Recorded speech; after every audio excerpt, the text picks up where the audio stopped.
prendre des risques. La peur, c'est une émotion que si vous ne faites pas attention, elle va vous détruire. Elle va vous briser. Elle va vous faire perdre du temps. Elle va vous envahir votre esprit. Vous ne pourrez rien. Bonjour mes lumières, j'espère que vous vous portez bien. Je suis très heureuse de parler avec vous aujourd'hui. Aujourd'hui, on va parler de quelque chose qui touche tout le monde, qui touche autant les hommes que les femmes, autant les enfants que les personnes âgées. On va parler de la peur. La question que j'aimerais te poser, ma lumière, est-ce que tu fais partie de ces personnes qui, la peur est son ennemi, ou tu deals avec la peur, tu joues avec la peur.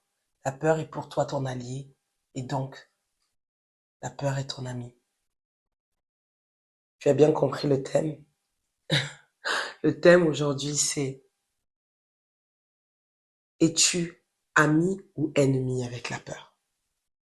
Je suis Baïsi Fatou, auteur du livre Héritage, coach en développement personnel et conférencière internationale.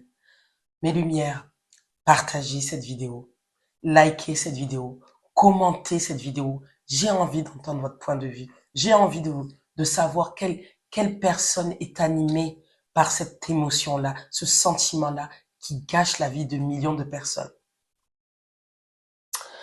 Vous savez, mes lumières, je vais faire une aparté. Je pense que vous avez tous constaté que je me suis grave améliorée dans ma prise de parole depuis le début de l'année. Et donc, comme beaucoup de coachs, j'ai pris des cours en art oratoire. Et donc, j'ai un coach au Cameroun, donc qui s'appelle Paul Yann. Et donc, pour celles et ceux qui sont intéressés pour tout ce qui est vraiment travailler sur les voix off, tout ça et tout, il est merveilleux. Et j'ai aussi, depuis quelques mois, euh, Paul Mendy. Donc, c'est un coach en art oratoire aussi, mais il est vraiment beaucoup plus basé sur l'élocution, sur la façon de se comporter, vraiment sur la prise de parole en public. Il est vraiment génial. Donc, il organise une formation dans laquelle je vais aller le 18 novembre. Je serai là-bas. J'ai payé ma place.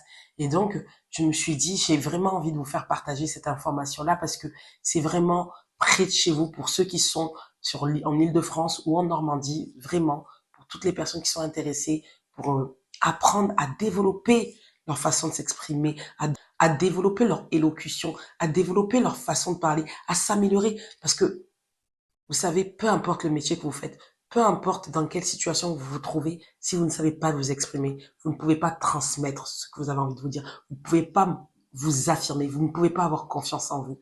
Et moi, je vous le dis, je pense que ça se voit que j'ai pris des cours en art oratoire et chaque jour, je bénis d'avoir pris ces formations-là. Donc vraiment, une formation pas chère et vraiment, le coach Paul Mendy est génial. Je vous le dis, il est génial, il est très, très ouvert et vraiment, n'hésitez pas. Prenez contact avec cette personne-là et surtout, allez-y. Donc, cette formation sera à Rouen. Donc, du côté de Rouen, pour toutes les personnes qui sont en Île-de-France ou à Rouen, allez-y, n'hésitez pas. N'hésitez pas. On a besoin de ça. On a besoin d'exceller. Je le dis toujours, c'est une chaîne de l'épanouissement personnel où on quitte la médiocrité pour aller vers l'épanouissement personnel et l'excellence, bien sûr. Alors, continuons le thème. Ce thème m'a été inspiré par une personne que je coach depuis plus d'un an. Oui. Alors, c'est une personne déjà que je connaissais déjà dans mon environnement personnel et on s'était perdu quand même de vue. Et lorsqu'elle a vu que je donnais des coachings, que je faisais du développement personnel, à force de me suivre sur mes réseaux sociaux, vous savez, bien avant que j'ouvre cette chaîne YouTube, elle me suivait sur mes réseaux sociaux et c'est là que elle a commencé à m'exposer son problème. Et donc, je vais vous expliquer un petit peu la personnalité de cette fille. Cette fille, c'est le genre de personne, voilà, toujours d'une famille assez, assez fermée, très conservatrice. C'est des personnes qui sont très peu dans la communication. Et donc, c'est une habitude, vous savez, lorsqu'on est issu d'une famille qui communique peu, c'est normal que l'enfant aussi développe ce genre de personnalité-là. Et donc, c'est une personne qui n'a jamais su vraiment comment s'affirmer devant un groupe de personnes. C'est quelqu'un de très discrète, de très introverti et de très jolie, très jolie fille, mais très réservée, très effacée. Et c'est le genre de personne qui a une capacité de mémorisation incroyable, mais vraiment, elle a une mémoire d'éléphant. Elle retient vraiment beaucoup de choses, mais son manque de confiance en elle et surtout son discours interne était médiocre, mais vraiment catastrophique. Car les choses qu'elle se dit toujours, c'est j'ai peur, c'est pas sûr là-bas, c'est pas prudent là-bas. Et vous savez, c'est le genre aussi un peu de personnes très croyantes qui se cachent beaucoup aussi derrière la religion pour prendre des risques. Donc vraiment, la personne vraiment très disciplinée, boulot, bon, à l'époque c'était à l'école, mais donc école, maison, si je sors en famille ou avec mes amis, mais voilà, très peu d'expérience de la vie. Voilà, on va dire ça. Et comme je vous l'ai dit, c'était une personne qui sortait tout le temps en accompagnée, mais vraiment tout le temps accompagnée. La solitude, c'est pas quelque chose qu'elle savait faire. Pourtant, c'est quelqu'un qui aime bien rester dans son coin toute seule, mais vraiment la volonté de rester seule, c'était pas son truc, quoi, vous voyez. Et à force de passer un examen, elle avait mis plus de 4 ans pour passer un examen et elle avait toujours eu du mal. Elle le loupait, mais vraiment à quelques points. Et donc, lorsqu'elle a eu cet examen, pour une fois, après 4 ans, elle a eu cet examen, il a fallu que ce diplôme l'envoie à 900 kilomètres de chez ses parents. Voilà. Vraiment, on va pas citer les villes, mais vraiment une ville où elle connaît pas. Rien à voir avec sa ville où elle est née, où elle a grandi. Elle s'éloignait de toutes ses amies, elle s'éloignait de ses sœurs, elle s'éloignait de ses parents. Donc, elle a toujours aussi vécu avec ses parents. Et donc là, s'éloigner du jour au lendemain de sa famille, c'était le monde à l'envers pour elle. Pour elle, c'était la pire des choses. C'était pas quelque chose qui était dans sa destinée. Pour elle, c'était pas du tout dans sa destinée. C'était pas normal que ce diplôme, elle devait le passer aussi loin de ses proches et qu'elle ne connaissait pas. Et c'est surtout qu'elle n'est pas habituée à sortir sans sa famille, à prendre des risques, à aller vers ses rêves, mais en sortant de sa zone de confort. Et donc, c'est à ce moment-là que cette fille m'a contactée. Donc, c'était il y a un an, plus d'1 an. Et donc, c'était dur pour elle. Donc, déjà, juste le fait de vivre seule, dur. Le fait de rencontrer d'autres personnes que les personnes avec qui elle a toujours grandi, dur. Le fait de découvrir une ville. Vous savez, quand on déménage, voilà, il faut s'accommoder de la ville, commencer à connaître comment ça fonctionne, tout ça et tout, au niveau de la mobilité, au niveau des démarches administratives. Tout était difficile parce que c'est quelqu'un qui n'a jamais fait ça. Tout était vraiment facilité parce qu'elle a toujours été dans son cocon familial. Et donc là, c'était dur pour elle. C'était vraiment un combat de tous les jours. Elle pleurait tous les jours. Mais je lui dis, elle pleurait tous les jours. Il n'y avait pas une journée où elle pleurait pas. Et les membres de son entourage, ils ne comprenaient pas. Ça fait pas de sens. Pour quelqu'un qui s'était battu autant d'années pour atteindre cet objectif-là, la réaction qu'elle avait, c'était pas normal. Donc, plus les mois passaient, plus elle s'auto-sabotait. C'est à peu près le même thème que la semaine dernière, mais c'est pas encore la même chose. Elle, c'est vraiment de la peur, mais vraiment la peur. Donc, toujours de l'auto-sabotage, mais dans la peur. Et donc là, elle était dans l'auto-sabotage, mais inconsciemment. Donc, elle passait ses examens, elle allait à l'école, elle se concentrait, mais son esprit, elle avait tellement pas envie de rester là où elle est. Elle avait tellement pas envie de se battre pour ce diplôme-là. Pour elle, c'était pas une bonne chose. Peut-être qu'elle devait même arrêter, que c'était pas dans sa destinée de passer ce diplôme. En fait, peut-être que le signe pour elle, le signe qu'elle devait comprendre, c'était qu'en fait, elle devait abandonner ses études, elle devait abandonner ce rêve-là.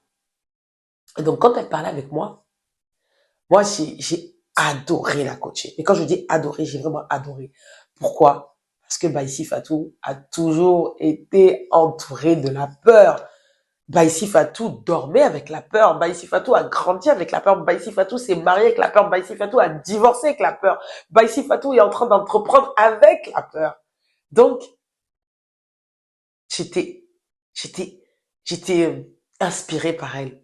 Parce que lorsque vous voyez quelqu'un qui passe quelque chose que vous avez déjà affronté dans votre vie, c'est incroyable. Et vous vous dites, mais waouh, t'es en train de vivre tout ça, tu te prends la tête, tu souffres autant, alors que t'es en train de poursuivre ta destinée, t'es en train d'être la meilleure version de toi-même, t'es en train de sortir ton plus gros potentiel et t'es en train de devenir toi. T'es en train de vivre pour toi. Pourquoi je dis ça, Mélia? Parce que cette fille à force de rester dans sa zone de confort, à force de rester et de ne pas vivre, c'est le mot parce qu'elle ne vivait pas en réalité, elle est devenue extrêmement aigrie. Elle était tout le temps en train de rinchonner, tout le temps en train de se plaindre. Parce qu'en réalité, elle vivait par procuration. C'est-à-dire que même lorsqu'on parlait, elle avait ce besoin de plus de mettre en avant ses sœurs ou ses amis plutôt que elle. Elle ne savait pas parler de elle positivement. Alors, pourtant, c'est quelqu'un qui a une énorme culture générale, une énorme faculté de mémorisation, quelqu'un de très intelligent, quelqu'un de très cultivé. Mais malheureusement, le fait qu'elle a peu d'expérience, le fait qu'elle n'a pas vraiment vécu pour elle-même ses propres expériences, ben, c'est comme quelqu'un qui n'était pas forcément fier même de sa vie. Et donc, elle préférait se cantonner dans sa zone de confort, de rester chez ses parents, de se cantonner dans cette vie qu'elle a toujours connue, sans risque, une vie sans sens, une vie sans mouvement, une vie sans expérience, sans excitation, plutôt que affronter sa peur et d'aller chercher ses rêves, d'aller chercher sa destinée. Et c'est pour ça qu'aujourd'hui, mes lumières, j'ai évoqué ce sujet-là. Car pour elle, la peur était son ennemi. Alors, vous me connaissez, comme d'habitude, mes lumières. On est dans les définitions. Je ne vais pas vraiment vous donner la définition spéciale de Google de la peur, mais je vais vous dire ce que moi j'en pense, ce que c'est la peur. Parce que, je vous l'ai dit, hein, la peur a été mon ennemi pendant longtemps, très longtemps. La peur, c'est une émotion, c'est une sensation d'angoisse, c'est lorsqu'on se sent menacé, c'est lorsqu'on a peur, vous voyez, c'est lorsque on se sent en danger. Voilà, c'est ça la peur, c'est tout simple. Le problème, c'est qu'il y a deux types de peur. Alors, on va parler de la peur toute simple, qui est normale. C'est la peur de vraiment quand on se sent en danger et lorsqu'en fait, on ne veut pas mourir, tout simplement, ce qui est normal. Lorsqu'on voit un danger, on sait que si on ne ressent pas cette peur, ben, on peut mourir. Celle-là, elle est normale. Ça s'appelle la survie, c'est normal. C'est une bonne émotion. Elle est très bien. Mais moi, je vais parler plutôt de la peur d'agir. Oui, la peur d'agir. La peur de prendre des risques. La peur, c'est une émotion que si vous ne faites pas attention, elle va vous détruire. Elle va vous briser. Elle va vous faire perdre du temps. Elle va vous envahir votre esprit. Vous ne pourrez rien entreprendre dans votre vie. Vous ne pourrez rien faire. Vous allez avoir une vie de procuration, mes lumières. Une vie de procuration. Alors, je vais vous donner la définition de vie de procuration parce qu'il y a quelqu'un qui me l'a demandé la semaine dernière. Une vie de procuration, c'est lorsque vous vivez pour les autres. Lorsque vous êtes animé par la vie des autres. Lorsque vous voyez les autres faire des choses, faire des expériences, avoir des relations amoureuses, familiales, peu importe, et que vous avez envie de vivre ce genre de choses, mais vous vous en empêchez. Pourquoi? Parce que vous avez peur. Et vous vous donnez toutes les excuses du monde pour ne pas viser vos rêves. Tout simplement pourquoi? Parce que vous avez peur de l'inconnu, peur d'agir, peur des représailles, peur de la solitude, la peur tout simplement d'agir.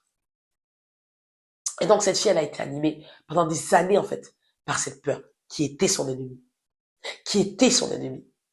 Je vous dis, pendant plus de 4 ans, elle a passé un examen.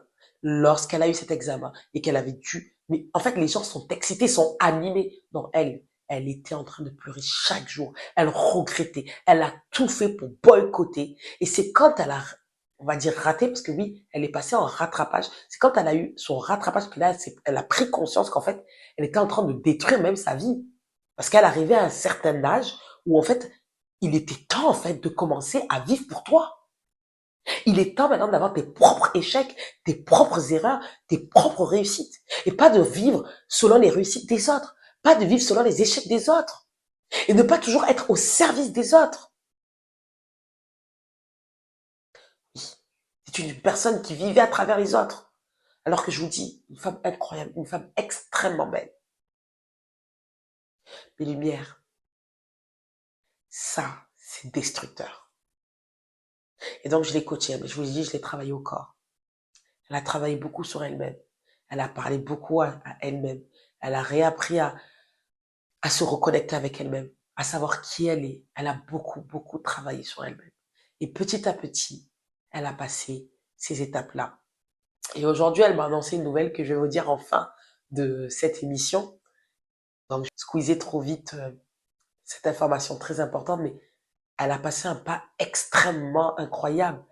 Mais avant de parler de ça, je vais vous parler de lorsque la peur est votre amie. Alors c'est un grand mot de vous dire que la peur est votre amie. Non, la peur n'est pas votre amie en réalité. Mais la peur est une indication, est un indicateur pour vous dire que derrière se cache la réussite. Que lorsque vous prenez en charge quelque chose, lorsque vous affrontez des choses qui sont très difficiles, qui vous demandent de souffrir, qui vous demandent de revoir votre comportement, de revoir votre façon de penser, de revoir vos priorités, de remettre en cause tout ce que vous avez connu. Et ça fait peur. Ça fait peur d'aller dans un endroit que vous ne connaissez pas, de côtoyer des gens qui n'ont rien à voir avec vous. Ça fait peur. De passer devant un chemin parfois vous voyez que, mais c'est un chemin de douleur, de souffrance. Vous êtes conscient. Mais vous savez que lorsque vous allez passer cette étape, c'est la réussite. C'est votre destinée. C'est le bonheur.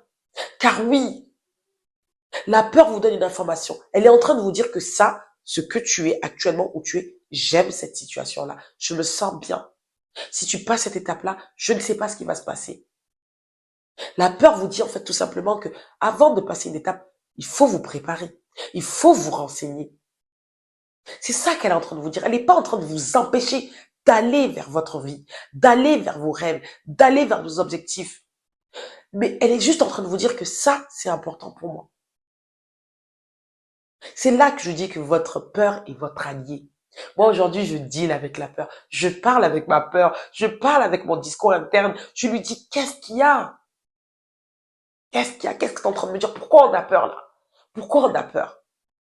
C'est ça que vous devez vous dire. Donc, les conseils que je vous donnerai aujourd'hui, mes lumières, pour toutes les personnes qui vivent vraiment dans cette situation-là, où la peur est son ennemi, la peur est un frein dans sa vie.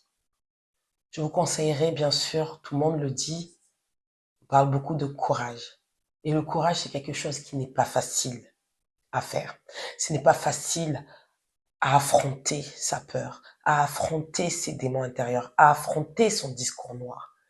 Donc, je vous dirais tout simplement que le premier conseil déjà tout d'abord que je vous donnerai, c'est déjà de vous questionner, de vous regarder devant un miroir, de vous regarder en face, bien dans les yeux, et de vous dire qu'est-ce qui se passe, qu'est-ce qui me fait peur, pourquoi je sens cette émotion-là, qu'est-ce que j'ai à perdre, qu'est-ce que j'ai à perdre. Et puis deuxième question, qu'est-ce que j'ai à gagner?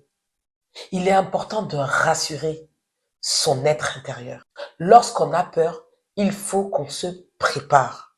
Ça fait partie du jeu pour mieux gérer les situations, pour mieux gérer ses émotions. Donc, il faut déjà analyser, bien sûr, l'information, analyser où vous allez, analyser les choses et puis passer à l'action. Et puis passer à l'action. Et donc, je vous conseillerais, vu que je vous demande de vous préparer un maximum, de vous renseigner un maximum, peu importe la situation dans laquelle vous devez agir, que vous devez affronter votre peur, faites les choses petit à petit pour casser cette croyance en vous. Casser cette croyance en vous, ça vous demande de faire des petits pas, petit à petit. Et plus vous allez faire des petites choses désagréables qui vont vous demander du courage, plus vous allez gagner confiance en vous, plus vous allez casser cette peur, plus vous allez être sûr de vous, plus vous allez avoir de l'estime de vous. Et de plus en plus vous allez faire ce genre de pas, de plus en plus vous allez avoir vraiment cette force et cette valeur ajoutée, cette meilleure version de vous qui va ressortir et vous allez voir que à la fin, vous aurez envie de faire des pas plus grands. C'est comme ça, en fait, que ça va fonctionner. C'est comme ça que ça va marcher. Et c'est comme ça que vous allez aller vraiment vers vos rêves. C'est comme ça que vous allez atteindre vos objectifs. Et je vous promets que c'est comme ça que vous allez avoir une vie avec un sens. Parce que vivre par procuration ou vivre dans la peur, je vous promets mes lumières, c'est la pire des choses. C'est la pire des choses qu'une personne peut avoir dans sa vie. Vaut mieux tomber. Vaut mieux s'écrouler. Vaut mieux enchaîner les échecs, mais au moins se dire, je l'ai fait. Si je ne l'avais pas fait, je n'aurais pas su. Plutôt que de rester figé, paralysé à cause de la peur et de souffrir de la zone de confort. Voilà ce que je vous conseille, mes lumières. Vous êtes des lumières. Vous avez une destinée. Vous devez briller. Vous devez contribuer dans ce monde. Vous devez exceller. Vous ne pouvez pas rester comme ça à attendre que les autres font pour vous. Vous ne pouvez pas regarder les autres avancer, conquérir et vous rester figé. Ce n'est pas possible, mes lumières. Ce n'est pas même cette chaîne-là qui vous conseillera. Je ne suis pas même la personne qui vous conseillera ça. Parfois, dans certaines situations, oui, il faut rester, il faut attendre, il faut patienter. On en a déjà parlé. Mais lorsque la peur vous empêche d'atteindre vos rêves, lorsque la peur vous nuit, lorsque la peur vous met en danger, vous, vos enfants, votre famille, votre vie, il faut agir. Donc, doucement mais sûrement, mais il faut agir. Voilà mes lumières. C'est un beau thème. J'espère que ce thème aidera beaucoup de femmes. Et pour clôturer le sujet de ce que je vous disais sur ma lumière, donc sur cette côtier, elle s'est voilée. Oui. Vous savez bien que se voiler dans certains pays, c'est pas forcément l'idéal. Il faut faire vraiment preuve de courage, vraiment faire preuve d'audace et avoir confiance en soi. Et donc, je suis très heureuse pour elle parce que avec tous les challenges qu'elle a pu avoir dans sa vie, commencer un challenge comme ça, c'est que vraiment, elle a dépassé beaucoup de peur. Beaucoup. Et je suis contente pour toi, ma lumière. Si tu te reconnais, je suis très heureuse pour toi. Et c'est ce que je souhaite à vous toutes, mes lumières qui sont dans cette chaîne. Je vous souhaite, peu importe où vous allez, peu importe qui vous êtes, peu importe peu importe la destination, peu importe, je vous souhaite d'arriver à être la personne que vous voulez être, la meilleure version que vous souhaitez être. Bienvenue encore à l'instant by Fatou, mes lumières. Surtout n'oubliez jamais, la souffrance est un choix. La peur, c'est une souffrance. La peur est un esprit qui vous affaiblit. La peur est un esprit qui vous empêche d'atteindre vos rêves et d'atteindre votre destinée. Prenez soin de vous, mes lumières. À très vite.